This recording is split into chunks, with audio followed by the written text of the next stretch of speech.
Join me as I dive into the challenge of exploring how being too empathetic might actually hurt me. Let's see what I discover. Empathy is often viewed as a highly valuable trait, one that allows us to connect with others on a deep level and understand their experiences. We're frequently encouraged to be more empathetic, to put ourselves in other people's shoes and try to see things from their perspective. But what happens when we take this to an extreme? When we become so attuned to the emotions of others that we start to lose sight of our own.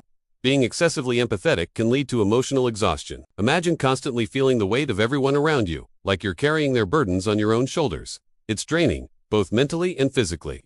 This exhaustion can then lead to burnout, where we start to feel depleted, detached, and cynical about the world around us. Our relationships can also suffer as we become so focused on others' emotions that we neglect our own needs and boundaries.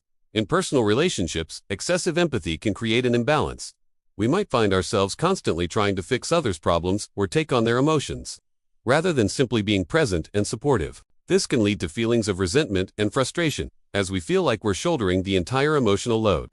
Furthermore, when we're too empathetic, we can also struggle to assert ourselves and set healthy boundaries. We might feel like we're being selfish or uncaring if we prioritize our own needs rather than putting others first. The psychological mechanisms behind empathy are complex, but one key factor is the concept of emotional contagion. This is where we unconsciously catch and reflect the emotions of those around us, often without even realizing it.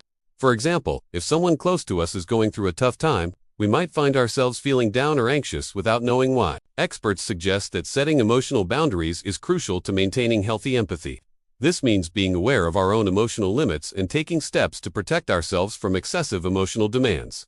Real-life examples illustrate the importance of balance in empathy. Think of a nurse who's constantly exposed to patients' suffering. If they're not careful, they can become emotionally drained and burnt out. On the other hand, a nurse who is able to empathize with patients while maintaining healthy boundaries can provide compassionate care without sacrificing their own well-being. Experts agree that finding this balance is key to harnessing the benefits of empathy while minimizing its negative consequences.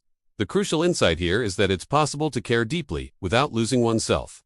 We don't have to choose between being compassionate and being healthy. We can find a middle ground that allows us to empathize with others while prioritizing our own emotional needs. This requires self-awareness, boundary setting, and a willingness to prioritize our own emotional well-being. By recognizing the potential pitfalls of excessive empathy, we can take steps to cultivate healthier, more balanced relationships with others. This might involve learning to say no, setting clear boundaries, or simply being more mindful of our own emotional state. By doing so, we can ensure that our empathy is a strength, rather than a weakness. To wrap things up, we've explored how being too empathetic can actually hurt us, from emotional exhaustion to difficulties in personal relationships.